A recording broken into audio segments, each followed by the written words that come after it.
All right, cool. Let's go through some contractors. Yeah, let's look at them. No.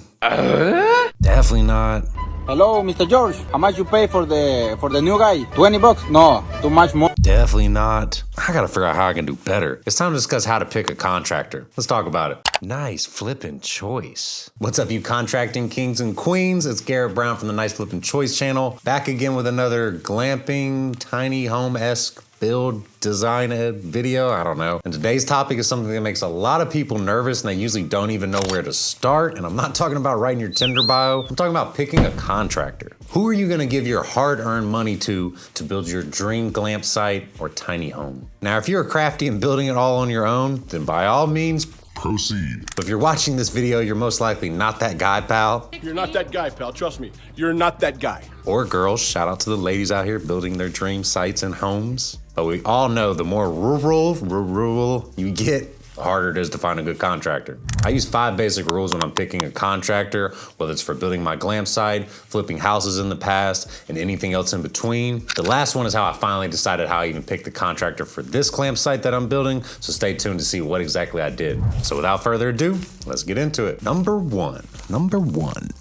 Google is still your friend. Now this may seem kind of obvious, but I feel like it's an underestimated thing sometimes. Figure out where you're trying to go, type in contractor, home builder, anything in that county, and just start some conversations maybe with them. Start to get a feel for who's out there, who's responding, who doesn't respond ever to your emails, all those different types of things like that. Yes, every top flight person in home building may not have a great website or may not even be on there. One thing it shows that they have a decent presence on Google and a decent website is they actually know how to build a business and run a business. Reviews really do count. If there's a lot of reviews on there, they're most likely probably real. If there's not as many reviews, there may be family and friends that left them, who knows? But pay some attention to those and read them and see what it looks like. And this will give you a good idea of what's really going on in their business. Like I mentioned, some may not be tech savvy and have this much going on with their online website. This is 2023. If you don't even have a halfway decent website and you're not able to even provide that, are you really even running a business, especially something like general contracting? If they can't understand simple business marketing and how to even have a presence, they might underbid projects. They probably won't show up. There's a lot of different factors that are going to run into things. This is just a small red flag that's already going up. Now, subcontractors might not have a website, but if you're a general contractor and expecting that type of general contracting money, then you better have a decent website. Number 2, the Home Depot 6 a.m. trick really does work. Now, I'm sure you're just like me and you hear 6 a.m. and you're like, hell no.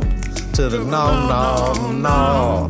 But you really will find some movers and shakers if you're able to get over there 6 or 7 a.m. Home Depot or Lowe's, maybe with some donuts and coffee, and just start shaking hands and kissing baby. Well, don't kiss any babies at Home Depot. But you know what I'm saying. Start talking to some people. These are the people that are really making things shake to get there at 8 a.m. at their job site, and they're way ahead of a lot of these other crowds. Anyone kind of straggling in about 10, 11 a.m. might not be the one for you. I've heard this trick a few times before, and it is actually true. I found painters, landscapers, all types of things too that I didn't even really know in the area. They may not have the Google presence because they're subcontractors usually, but you'll be able to meet some people, especially if you just use your mouth. Bro, what are you talking about, man? And tell people what you're looking for. Talk to some people. You know, you don't gotta be in your phone, talk. Number 3 is Facebook is more useful than Karen's, horoscopes, and high school classmates trying to meet up for business opportunities. Find the local Facebook groups of the towns you're wanting to go to, counties, other things like that, and start asking for recommendations.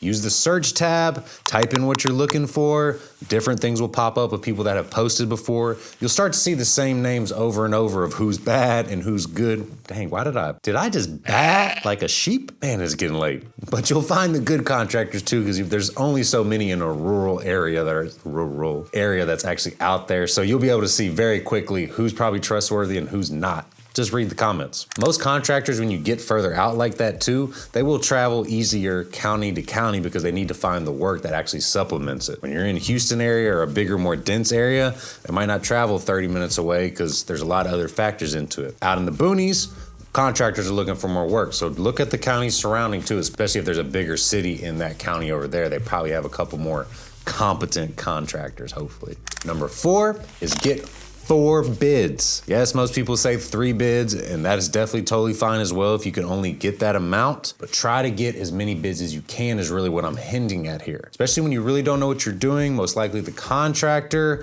is probably new to your unique design. Now, if you're building something more unique like a geodome or something along those lines, the contractor's probably never done anything like that. It's not a bad thing. They're probably very experienced and can make it work, but this is why you need to get multiple bids from multiple places more than usual, because there's a high chance that these are gonna be underbid. You're gonna need to be able to start looking at these and seeing what the difference is exactly and where they may be messing up on each other's bids. Now, I do recommend if there's one of them that you have a good feeling about and they're wanting a payment to maybe work on a plan or a more detailed bid or something like that, if you think it's probably gonna be the one you want to use, I would go ahead and pay it. Some might want $250, $500 or something like that, but getting this solid bid with a line-by-line breakdown that's really detailed and actually spend time on it is gonna be pretty important for you looking at other bids that may not be as detailed. If you get somebody to come do a free estimate, they're probably gonna give you a free estimate if you catch my drift. It's not gonna be as detailed as something you would like. This is a big investment as a glamp site, so I think it's smart to get this bid up front. Even if you pay $500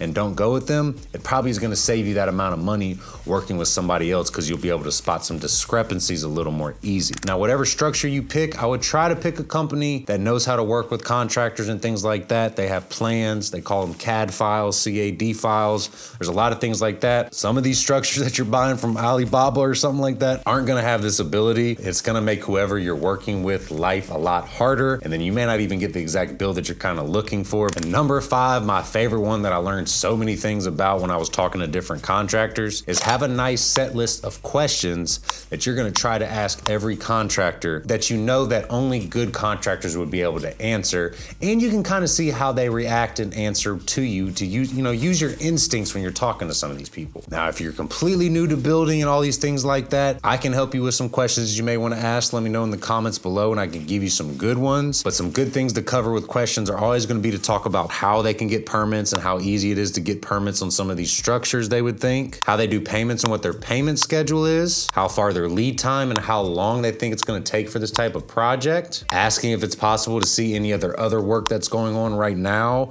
or any other sites, definitely asking if they're licensed and insured. And then you also want to ask them if they have crews or if they're subcontracting out a lot of this. You're looking for a general contractor most likely with crews because they will be more readily available and more steady work. Some people that start just hiring subcontractors for every little thing they're doing on their general contracting business, you might end up with someone that has a flaky subcontractor, a not up to par subcontractor, all different types of things that could go wrong with it. Now, you can really dive into this and get even more expansive with these questions. I do some small consultations if you want to go over some more questions of what you might want to ask going forward, talk about permitting your glamp site, anything like that. Just drop me an email below, hit me on Instagram, anything like that. I'll get back with you. We can set something up. But my advice is find a mentor that has either built places before, maybe built some different structures that you're interested in, and see if there's anything that they ran into that was a problem during the building process, and ask for some feedback on it so maybe you can relay it to the contractor, see how they answer it, and then use your instincts from there to decide, like, I think they know what they're doing, or, oh man, he just bullshitted me. Don't get too overwhelmed with the contractor process. There are a lot of really good contractors out there. Don't give anyone money up front until you're 100% confident with what they have going on. Never pay for the project till it's completely done and you're satisfied with it. There's a lot of different things that you can do slipping up with this process, but finding a good contractor from the beginning with good reviews, good recommendations, good solid work, most likely they're gonna be around for a while, and that's why they've been able to stand the test of time. Trust your instinct with it, trust your numbers, and I trust that you'll be back soon for another video. Thanks for always watching. Peace.